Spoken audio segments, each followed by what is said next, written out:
আমি আসলে দ্বিচারিতা কাকে বলে এটা বলতে পারবো না, কারণ 2019 সালে 18 সালে আমরা বিধায়ক হই। 19 সালের মধ্যে শেষবারের মতো স্যালারি পেনশন হাইক হবে।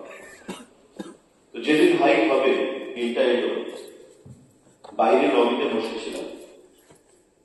বিরোধী দলের বামপন্থী দলের একজন বিধায়ক আমাকে বলছেন, যেবারের সেশনে আপনাদের টাকা পয়সা বাড়বে, আমাদের বেতন যা পায়, মিসেস চাকরি করে আজকে আসার সময় 500 টাকা নিয়ে চশমাটা ঠিক করে এনেছি, কারণ পার্টি সমস্ত টাকা নিয়ে স্যালারি বলতে পারি।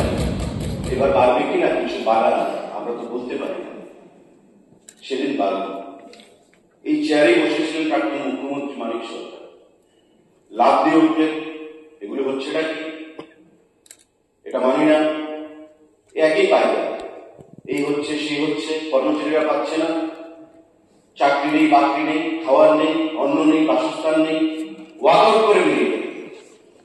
তো আমার প্রশ্ন, এই যে বিচারিতা, এই 5 বছর আগে যে বেতনটা বৃদ্ধি হয়েছিল, বামপন্থী বন্ধুদের পকেটে টাকাটা যায়নি, স্যালারি অ্যাকাউন্টে টাকাটা যায়নি, আপনারা সেটা গ্রহণ করেননি, সেটা নিয়ে আপনারা চলছেন না।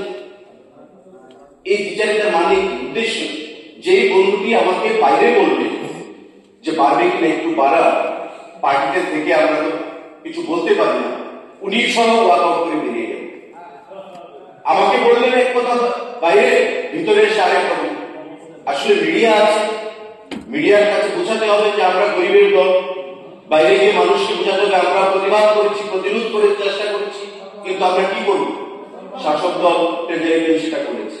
তো সুদীপ বাবু যেটা বলেছেন এখানে, যে যারা চান না এমন একটা অপশন যদি রাখা যায় যে তারা সারেন্ডার করতে পারে, সেই অপশনটা যেন রাখা হয়।